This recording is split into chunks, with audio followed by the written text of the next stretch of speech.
It was the last Thursday of April. My mom had cooked her usual pork chops and rice, plus that green bean casserole nobody actually liked, but nobody had the courage to say so. My dad sat at the head of the table the way he always did, napkin tucked into his collar, already halfway through his second beer.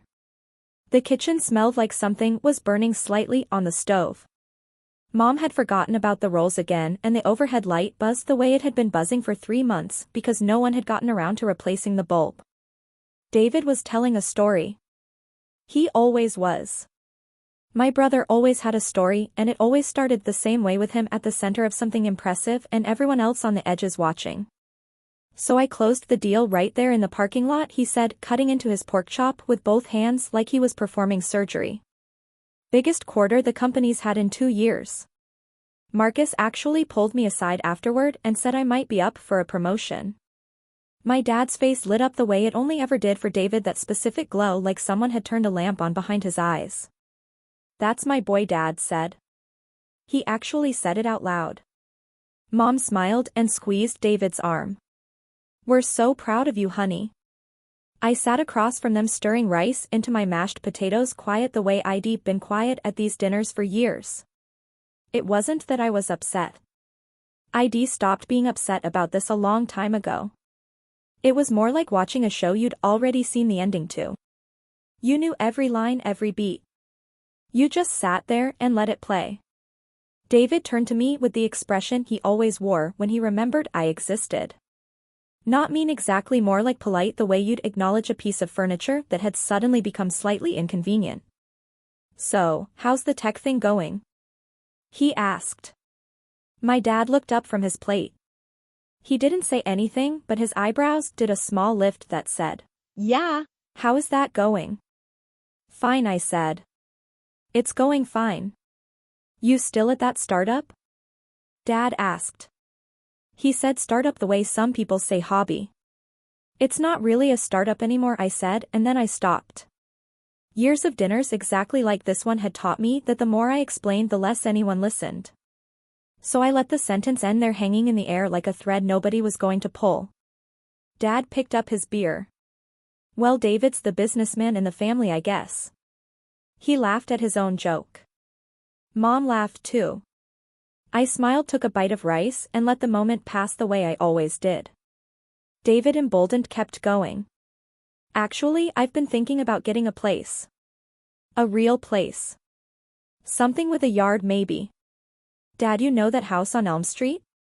The one next to your buddy Tom?" "Oh, that one's gorgeous," Dad said, leaning forward now. 3 bedrooms. Good neighborhood. You should look into it." "I think I'm going to," David said. He glanced at me casually, the way you look at someone when you're about to say something you don't think will land badly. "I mean, at least someone in this family is settling down, right?" Mom nodded. "He's right, sweetheart. When are you going to think about that? A house, stability, those things matter. When are you going to get a real job, Sarah?" Dad added, still half laughing. "A job people have actually heard of." He wasn't being cruel. That was the thing that made it hard. He genuinely believed what he was saying. In his mind, a job people had heard of meant something like where he worked, Harwood and Associates, a mid-tier consulting firm with 43 employees and a website that looked like it had been built in 2009. But it was steady. It was safe. It paid a pension.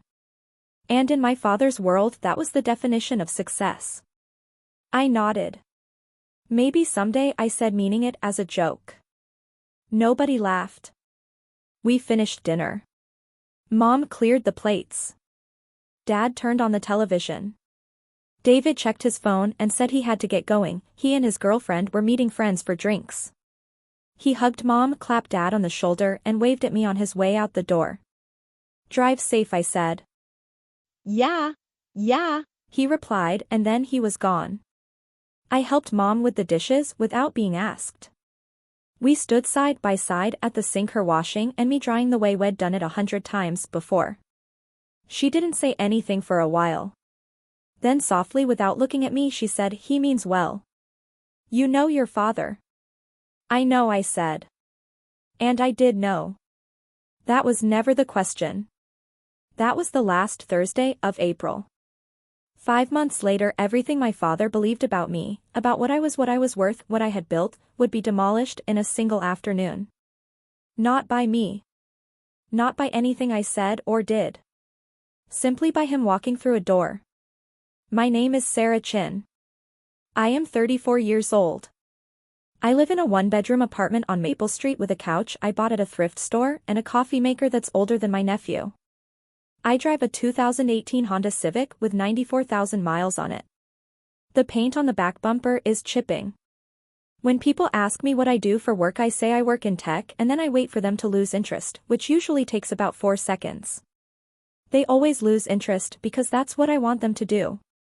The truth I have not shared with my family in any meaningful way for the better part of 6 years, is this: I am the founder and CEO of a company called Meridian Tech. Meridian is a B2B enterprise software platform. We build the kind of tools large companies use to manage their data, their workflows, their entire operational infrastructure. We have 280 employees across 3 offices. We were valued at $340 million in our last funding round. We bring in $87 million in annual revenue. Last year, TechCrunch featured us in a roundup of the fastest-growing enterprise platforms in the country. We have clients in 17 states. 3 of our clients are Fortune 500 companies. I built Meridian from nothing, from a laptop in a coffee shop in 2017 when I was 26 years old and had $4,200 in my bank account. I coded the first version of the platform myself. Every line. Every function. Every interface. I pitched investors wearing the same blazer I'd bought at a consignment shop for $23. I worked 16-hour days for 2 years straight. I ate ramen for dinner 4 nights a week. I missed birthdays, missed holidays, missed the funeral of my college roommate's father because I had a pitch meeting I couldn't reschedule. And I told almost no one. Not because I was ashamed and not because I didn't want to share it. I told no one because I tried, early on back in 2019 when Meridian was still small but already profitable. We had just closed our first real contract and I knew deep in my gut that what I was building was going to matter. I sat my parents down at this exact kitchen table, the same one where David tells his stories, and I said, "Mom, Dad, I think the company is going to make it.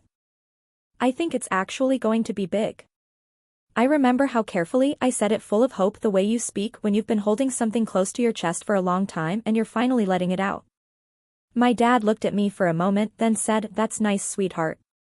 David just got promoted, by the way." My mom nodded enthusiastically. "He's going to be a regional director by next year. Isn't that exciting?"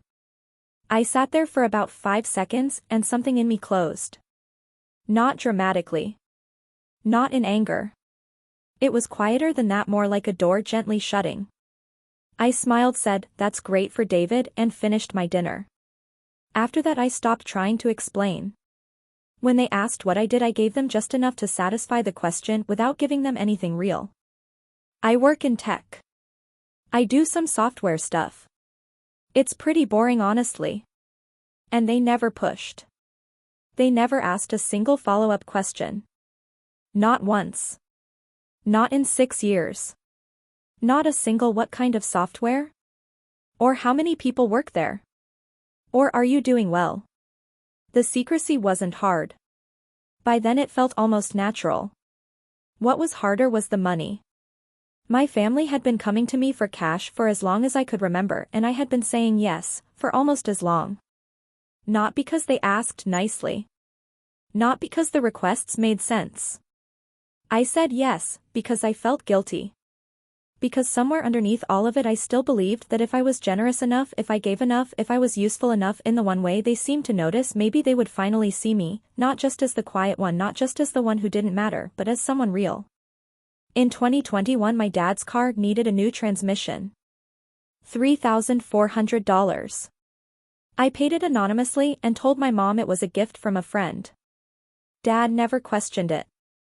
Why would he? In his mind, Sarah couldn't possibly be the source. Sarah worked some vague tech job that probably paid barely above minimum wage. My brother needed $1,200 for a security deposit when he moved out of Mom and Dad's house. I Venmoed it to him on a Tuesday afternoon. He texted back thanks. When are you free this week? Mom wants to do dinner. Not a word about the money. Not a question about where it came from.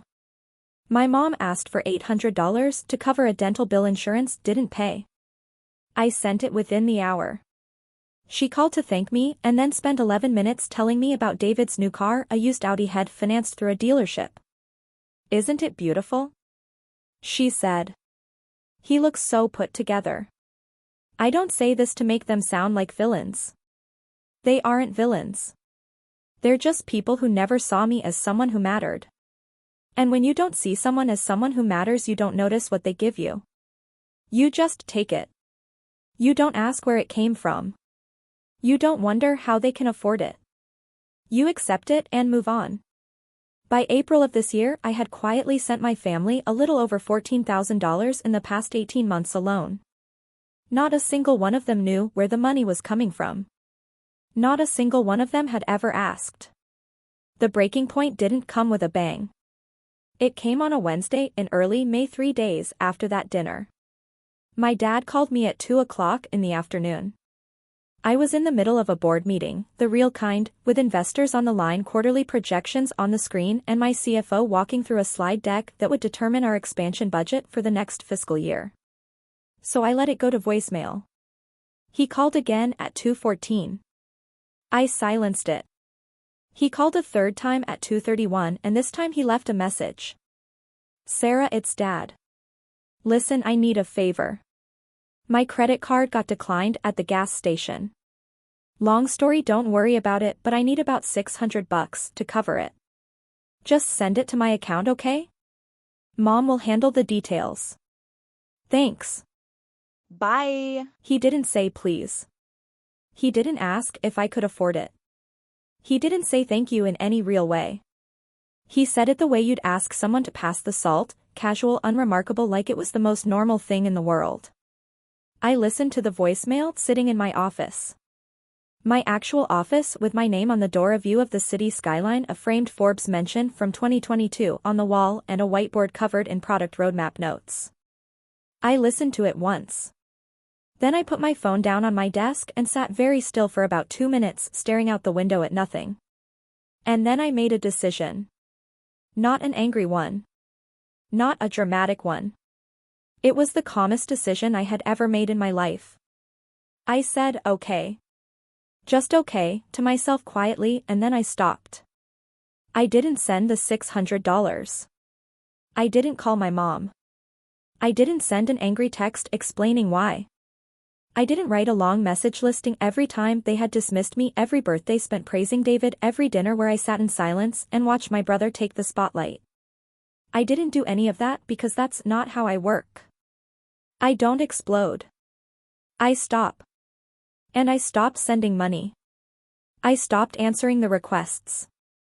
I stopped showing up to family dinners where I sat quietly and watched my brother get praised for achievements that were objectively a fraction of what I had already built. I didn't ghost them entirely. I still answered the phone sometimes. I still said hi. But the money stopped, the showing up stopped, and the pretending stopped. My family predictably did not think I was serious. Sarah's probably just busy, my mom told my dad according to a text she sent my brother that David accidentally forwarded to me. You know how she gets. They thought it would blow over. They thought I'd come back to the table quiet and compliant the way I always had, because that's what I had always done. For years I had shown up. I had smiled. I had handed over money and asked for nothing. And they had come to rely on it without ever realizing it was something I was choosing to give. I had simply chosen to stop. They were wrong to think it would blow over. June was when they first noticed something was off. My dad called about a car repair, $1,800 for brake pads and rotors on his sedan. He called me on a Saturday morning, cheerful and casual the way he always sounded when he needed something. I let it ring. He called Mom. Mom called me. I let it ring again. 2 days later, Mom sent a text. Honey, Dad's car is making a terrible sound. Are you going to help with this? I read it. I typed nothing. I set my phone down and went for a run. The brake pads didn't get fixed for another week. Dad drove the car anyway, the grinding sound getting worse with every mile, the kind of sound that makes you wince every time you hit the brakes. When he finally took it in, he paid with a credit card that was already carrying a balance from a trip he and Mom had taken in March to see David for his birthday. A trip they hadn't invited me to. By July the pattern was clear. Without my quiet invisible contributions, the small financial cracks in my family's life started showing up one by one. Mom's credit card bill crept up by $200 in a single month. Dad started complaining at dinner about how expensive groceries had gotten, as if the price of lettuce had changed overnight. David texted me once casually asking if I could float him $1,000 for a car payment that was due early. He added a laughing emoji at the end as if the request were a joke. It wasn't. I didn't respond to that one either. Meanwhile, my life continued the way it always had. Meridian was in the middle of one of its biggest growth quarters. We had just closed a deal with a logistics company worth $4.2 million in annual recurring revenue. TechCrunch mentioned us in a roundup article, the kind of mention that gets forwarded around the industry and sits in inboxes for weeks. I had 3 board members urging me to expand into the European market by the end of the year. One Friday afternoon, my head of engineering, Rachel, a woman who had been with me since the very beginning, sent me a message that said simply, "We just hit 500,000 active users." I printed that message out and taped it above my desk. I was busy. I was focused. And for the first time in years, I wasn't carrying the invisible weight of being the family's quiet, unacknowledged piggy bank. It was in August that the Harwood contract came together. My head of partnerships, Janet Okafor, flagged it during our weekly strategy meeting. She was flipping through inbound inquiries on her tablet, we get dozens every week now, when she stopped on one and looked up. "We've got an inbound inquiry from Harwood and Associates," she said, pulling up their profile on her laptop. Mid-tier consulting firm, 43 employees. They're looking for a data management platform for their client-facing projects. I looked at the name on the screen. Harwood and Associates. My dad's company. I stared at it for about 3 seconds. The room was quiet. Janet waited for my input. 2 other team members were watching me, expecting a response. Then I said, "Run the normal evaluation. If they meet our criteria, move forward." Janet nodded. She didn't know the connection. Nobody on my team did. I had never once mentioned my family to anyone at Meridian. Not my parents. Not David. Not the dinners, the money, or the years of being invisible. It was a clean wall, and I had built it carefully, brick by brick. I wanted to keep it that way. The evaluation took 2 weeks. Harwood qualified easily. The contract was drafted. Terms were agreed upon. Everything moved forward through the proper channels, the way it always does. Nobody at Meridian thought twice about it. It was just another client. But I knew exactly what was coming. September 12th. A Tuesday. I got to Meridian's headquarters at 7:30 that morning, the way I always do, through the side entrance, coffee in hand, earbuds in a stack of emails already open on my phone. I had a full day, product review at 9, an investor call at 11, lunch with our CFO at 12:30, and the afternoon blocked off for Harwood onboarding. The onboarding. That was the day Harwood was sending a small team to tour our headquarters, meet key staff, and sign the final operational agreements in person. Janet had coordinated the schedule. A liaison named Greg Holston from Harwood was leading their delegation. I didn't know who else was coming. I hadn't asked. I didn't need to. At 2 o'clock I was in my office reviewing the product roadmap when Janet knocked lightly on my doorframe. "The Harwood team just arrived in the lobby," she said. "Greg's downstairs with 2 others. Want me to have them brought up?" "Give them the standard tour first," I said. "It'll come down at 2:45. She nodded and disappeared. Downstairs in the main lobby of Meridian Tech headquarters, my father walked through the glass doors for the first time. I wasn't there to see it happen, but I heard about it later from Diana, our receptionist. She'd been at the front desk for 3 years and sometime in the past 12 months had put together a scrapbook of every major moment in the company's history for an internal anniversary event. Diana notices things. She's the kind of person who remembers faces, remembers names, remembers the exact expression someone was wearing when they walked through the door. This is how Diana told me it happened. Greg Holston walked in first, his badge already clipped to his jacket from a previous visit to another vendor. He smiled at Diana and said, "A Harwood delegation. We have a 2 o'clock. She started pulling up their arrival forms on her computer. Behind him 2 men walked in. One was a younger associate named Patrick, mid-20s, his nose buried in his phone. The other was my dad. Robert Chin walked into that lobby and stopped. He stopped the way you do when you walk into a room and something doesn't add up. Not dramatically. Not like in a movie where someone gasps and stumbles backward. He just paused. His feet went still. His eyes moved. The Meridian lobby isn't ostentatious.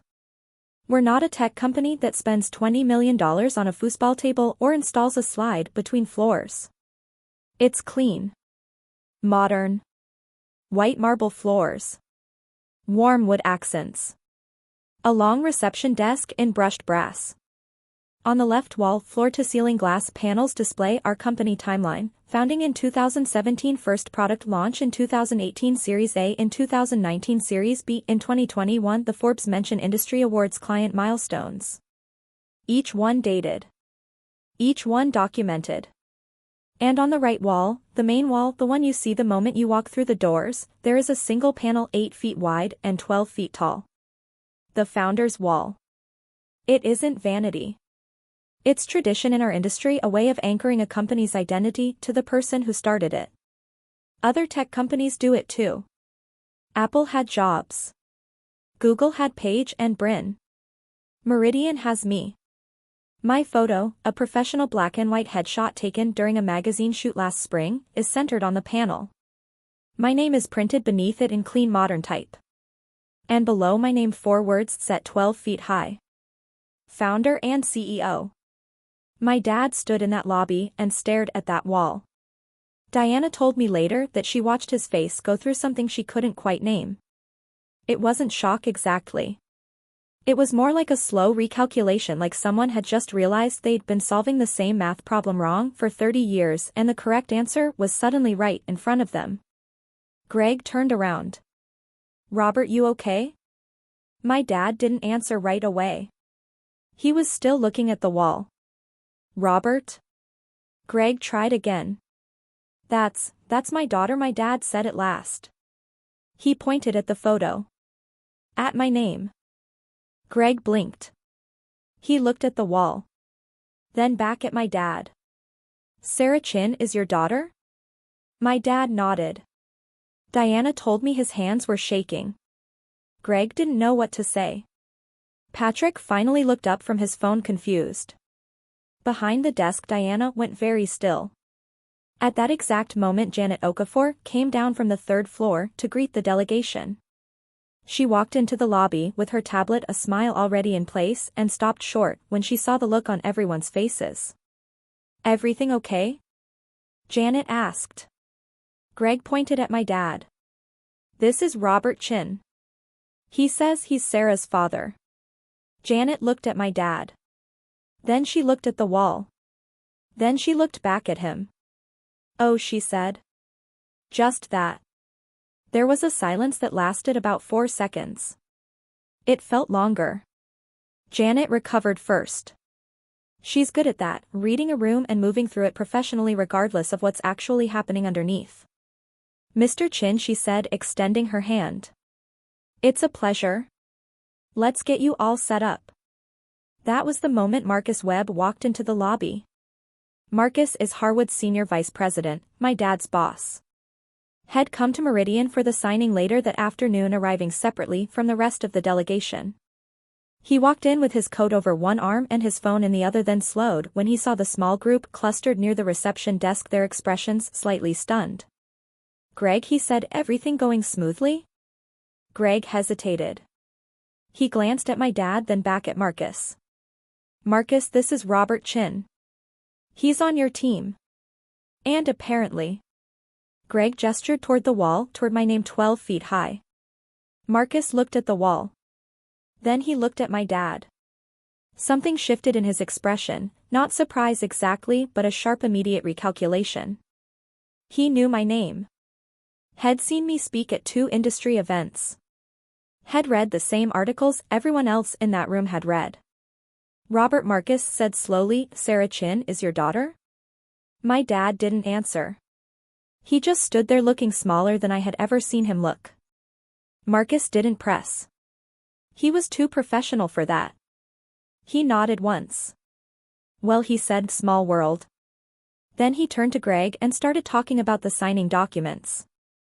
And just like that, the conversation moved on the way conversations do when everyone in the room is pretending something important didn't just happen. But something had changed. The air in that lobby was different now. Greg. Patrick. Diana. Janet. Marcus. Every single person standing there had just watched Robert Chin realize that the company his firm had signed a contract with was built by his own daughter. The daughter had called the tech thing at dinner. The tour continued. Greg led the Harwood team through the first floor, the open-plan workspace where 62 engineers sat coding the glass-walled conference rooms, the wall of client logos that included 3 Fortune 500 companies. My dad walked through it all in silence, his eyes moving from one detail to the next, recalculating. At one point, they passed a monitor in the hallway displaying the company newsletter, an internal publication we send out every 2 weeks. The current issue featured a photo of me at an industry event in San Francisco shaking hands with the CEO of one of our largest enterprise clients. The headline read, Meridian closes record Q3. My dad stopped in front of the screen for a long time. Patrick asked if he was okay. My dad said he was fine. They made it to the 2nd floor. Janet showed them the partnership operations center, the team that would handle the Harwood account day to day. She introduced Greg to the account managers and walked them through the onboarding timeline. Then at 2:43 p.m. Janet's phone buzzed. She glanced at it, nodded, and said, Sarah's available. Let me bring you up to meet her. The elevator ride to the 3rd floor was quiet. My dad stood in the back corner, arms crossed, jaw tight. Greg made small talk about the building. Patrick went back to his phone. The doors opened. Janet led them down a short hallway past the CFO's office, past the product team's bullpen, past a wall of framed press coverage, and stopped at a door with a frosted glass panel. In simple black letters it read, Sarah Chin. Janet knocked twice and opened the door. I was standing by the window, coffee in hand, looking out at the city. I turned as they walked in. I saw Greg first. Then Patrick. Then I looked past them and there was my dad standing in the doorway of my office in my building, looking at me the way you look at someone when you realize, finally, that you've been fundamentally wrong about them for a very long time. I didn't smile. I didn't frown. I just looked at him for about 3 seconds, then shifted into the same professional calm I use in every meeting. Greg, I said, extending my hand. Good to finally meet you in person. Janet's told me great things about the Harwood team. Greg shook my hand. Ms. Chin, the pleasure is ours. This is a beautiful operation you've built. Thank you, I said. I looked at my dad again. He stood slightly behind Greg, not quite able to meet my eyes. His hands were at his sides, but his fingers were doing that thing, curling and uncurling slowly the way they always did when he was nervous.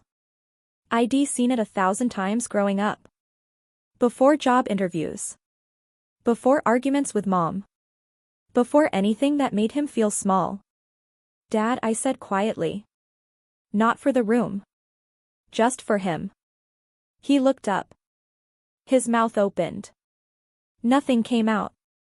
I let the silence sit for exactly 2 seconds. Then I turned back to Greg. Janet, can you take Greg and Patrick through the final contract review on the 4th floor? I have another meeting at 3 and I want to make sure we stay on schedule. Of course, Janet said, already moving. She guided Greg and Patrick toward the door with practiced ease. As they filed out, I caught Greg's eye. Greg makes sure Mr. Chin gets everything he needs. He's important to us. Greg nodded, confused but polite. Patrick didn't look up. My dad was the last one left in the doorway. He stood there for a moment after the others had gone. Sarah, he said. His voice was different, quieter than I'd heard it in years. I looked at him. I didn't walk toward him. I didn't close the distance. I just stood by the window in my office in the building I had built from nothing and let him see me. We can talk this weekend, I said, if you want to. He nodded once. Then he turned and walked out. My dad called me 23 times that evening. The first call came at 4:17 p.m. 15 minutes after he left the building. I let it ring. The second came at 4:22 and I let that one ring too. By 5 o'clock there were 7 missed calls and 3 voicemails waiting. I didn't listen to them until later that night, sitting on my thrift store couch in my one-bedroom apartment, a glass of water on the coffee table, the city unusually quiet outside my window. The first voicemail was almost incoherent. My dad's voice was tight and strained, like he was trying to hold something together that kept threatening to fall apart. Sarah, it's Dad. Look, just call me back, babe. Please just call me back. The second voicemail was quieter, slower. I didn't know. I swear I didn't know. I mean, I knew you worked in tech, but I didn't. Sarah, $340 million. Is that real? Call me. The third voicemail was the one that landed hardest. His voice didn't collapse dramatically, not in a way I'd ever admit to later, but it cracked in the middle of a sentence the way it does when someone is trying very hard not to cry and almost succeeds. I'm sorry, he said. I think I've been really wrong about you for a long time and I don't know what to say about that. Just, please call me. I listened to that one twice. Then I put my phone down and sat with the silence. My mom called at 6:30. She'd found out from my dad, who had called her the moment he left the building. She was crying, real crying, not the performative kind. Her voicemail was mostly just her saying, "Oh Sarah," over and over again. David found out around 8 p.m. He called once, didn't leave a message, and then texted, "Dad just told me." Are you serious right now?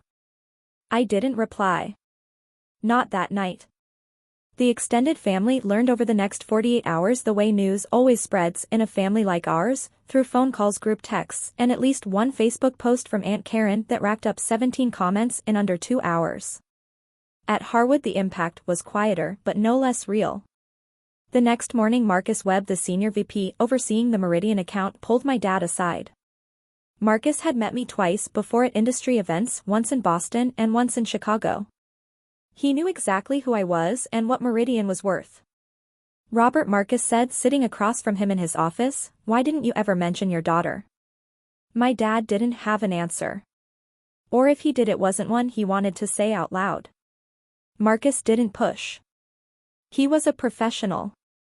But from that point on, things at Harwood shifted in the subtle way they always do when someone realizes an employee has been quietly connected to something significant all along. It wasn't hostile. It was simply aware. People looked at my dad differently, not with contempt, but with a kind of curious reassessment. The next day, Greg Holston texted Janet, "Quick question. Is it normal for a client's family to show up during onboarding? Asking for a friend." Janet laughed when she told me that. David was the one who surprised me the most. He didn't call again for 3 days, and then on Friday evening he sent me a long text. It wasn't exactly an apology. David doesn't apologize easily, but it was close, an acknowledgement of sorts. He wrote that after Dad told him he'd looked up Meridian online and spent over an hour reading about the company, and that he felt kind of like an idiot for never once asking me a real question about what I actually did. He ended the message with a "Dad's a mess. Mom's crying every 5 minutes. I think you should talk to them when you're ready, but not before, on your terms." I read that text standing in my kitchen at 9 o'clock on a Friday night, and it was the closest I came to crying through the entire ordeal.